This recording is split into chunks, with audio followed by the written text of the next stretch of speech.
Light it up. Oh boy, this takes me back to the 80s and early 90s, whenever it was out. Yeah. Going to the Rogue and a couple different places. First Avenue. Yeah. All right, well, I digress. We're going to switch the topic now. Casey was a twinkle in her mom and dad's eye back then. Thank you very much. That's not the one that's like I feel like when I was in kindergarten, we did like a little skit to a song that was like that, where it like had the motorcycle at the beginning, but I don't think it was that song. Probably something from Grease, maybe. Maybe. Get your motor running. Yeah, I think that one. I don't know.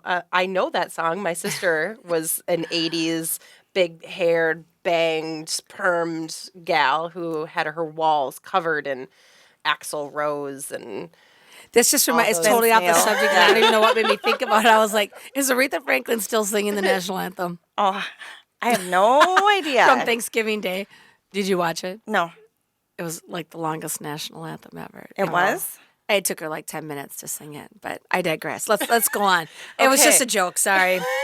All right, so I was eating pie on Thanksgiving. Totally off topic. Never mind. So we're going to talk about. We're finally going to get through the list. It's only taken us 4 segments. One. Here we 60 minutes to get through the top 10 lists and why it's good to sell your home in the holidays. All right. So number 5, holiday decorations. Number 5. I thought we were on Just 10. go for it. Well, it's sorry. broken into 2 sections. Oh, okay. First one is the 5B. Yes. Now we're on 5B. Yes. Okay. So really Semicolon 2.8. Number 10. Here we go. Holiday decorations, just go for it. And it says, if you can constrain yourself a bit and keep your Christmas tree from looking like a spinning Walmart rack, you'll certainly impress your home buyers a bit more. Well, classy decorations, simple decorations, Yeah. sleek, elegant. So decorate up. You know, yeah. I mean, it makes Everybody's- your home. It puts it in a light. You know, Yeah. I mean, it's the exact opposite of what realtors tell you to do when you're selling your home the rest of the year. They say minimalize. You know, take things away, make it a space where somebody could walk in and see what they could do with the home to make it theirs. But you know what? If you celebrate Christmas, or you're just putting holiday decorations up, or if it happens to be Hanukkah decorations or Right. New Year's decorations, just lights, festive things, and other people do that, then they're going to see like, oh, this is a place I could entertain. This is a place I could Imagine bring my their family. Christmas tree there, right? and their family Exactly. dinners and things like that. So that, I mean, it's an upside. It makes people happy. My decorations consist of one stocking over my fireplace. Oh, I just think, you know what? My office is so decorated. You know, the banks are so decorated beautifully, and the malls and everything like that. By the time I pull out all the decorations, it's like, ugh, it's Valentine's Day, so forget it. By the time I get them all out, dig them out, try to put them up, I'm like, oh, Christmas is over. Forget it. I've got 3 little wooden trees. And then I burn candles because I'm like, that smells like the holidays, right? Yeah. yes, it does. So those are my decorations. So I actually have experience selling a house personally during the holidays, and I did put my Christmas tree up, and I actually included the Christmas tree in the photos, in the professional Oh, photos. awesome. Well, And yeah, like you said, I think it it was helps people nice. envision, like, isn't that when you go to a house, you want people to envision that they live there? Like, Yep. okay, I could see myself having Christmas dinner here or New Year's Eve parties. I think that if I were to go look at houses, I love to entertain. I love the kitchen area. I like to see when people put pictures on Facebook, like, would you like this kitchen or would you like this bedroom or bathroom? Like, I want to envision, can I have all my friends around the center console, or what do you call that, in the kitchen? The island. The island, thank you. Remember I told you, mortgages, not real estate, okay? Mortgage. Yeah, that console that thing, thing, that you thing in the know. middle of your kitchen. that Center everybody- console, because you're on the People Starship sometimes Enterprise, sit at right? it. Yeah. What is that I don't know. Yeah, that thing that's in the middle of the kitchen that you put all your food on. The or whatever. island, yeah. Yes. That thing that doesn't have anything around it. Right. I like a big island in my kitchen and lots of counter space because I I love to could cook. say and- so many things, All that and kind I'm of not stuff. going to. I admit what I don't know. At least I can say But that. something so. you do know about is mortgages and credit. Yes. And things like that. So we've talked about selling your house during the holidays, good reasons to buy your house during the holiday or buy a house during the holidays. To be able to do that, you need good credit. And during the holidays, a lot of people spend a lot of money. You go into the store, you're getting the deals, you get the sales, you get the 50% off, all of those things. You get to the register and you go, okay, this is how much money I'm going to spend. Hi, would you like to open a credit card today? Would you like to open our store card? It takes just a couple minutes and you can save 50%. Well, that sounds great. But are you closing on a house next week? Are you, these things affect you. So we've got kind of a list here of things to do to save your credit during the holidays. And one of them is avoid opening new credit card accounts because it affects your credit score. Oh, absolutely. And anytime that you're looking to buy a house, you really need to just chill out. Okay. Just when we take an application, we do pull your credit. We go over that. We don't want to see any new credit, no new debts. I know when people will say, like you said, oh, you get 50% off if you open up a credit card today. And people think, well, I didn't spend any.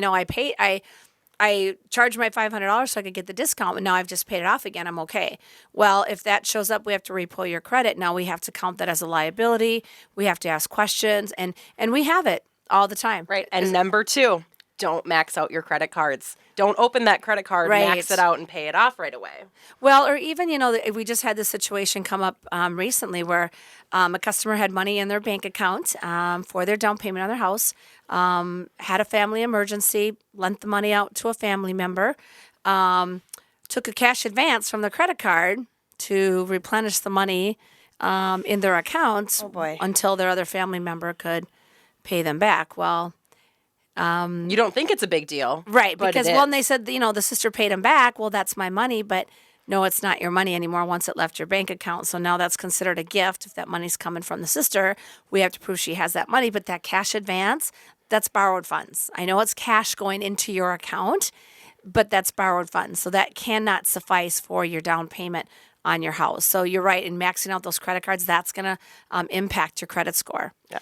It's probably not a good idea to buy your child a car for Christmas or the holidays if you're buying a house either. Right. Well, yeah, never. Yeah. Never do that anyway? No, I'm just kidding. Some people do. Well, nothing wrong with buying I've your child seen a it on car, TV. but while you're in the process of buying a house. That's what I mean. Correct. One thing at a time, people. Right. One thing at a time. Buying a house is one of the largest financial transactions you'll ever have.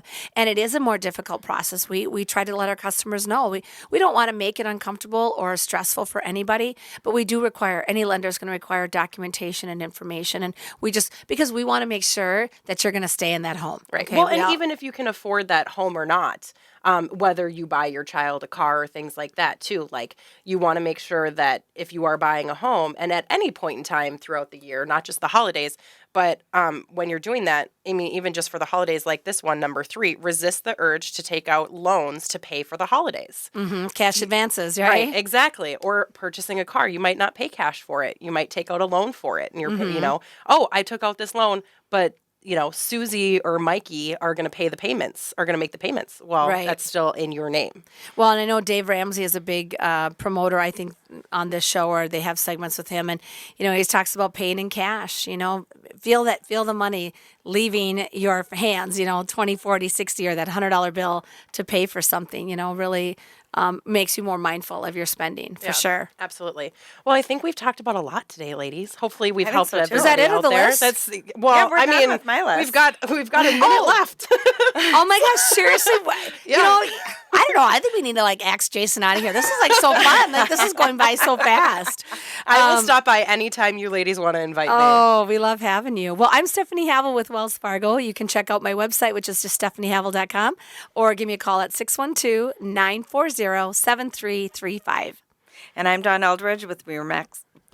I can talk with Remax Results. And I'm Casey Thrash in for Jason Stockwell with the Eldridge and Stockwell team of Remax Results. Thanks so much for joining us today. You can reach us at 651-400-0773 or check out our website at tcrealestatehour.com. And as Jason would say, let's say it together. Love yourself and love others. Mwah. Have a good weekend. All right.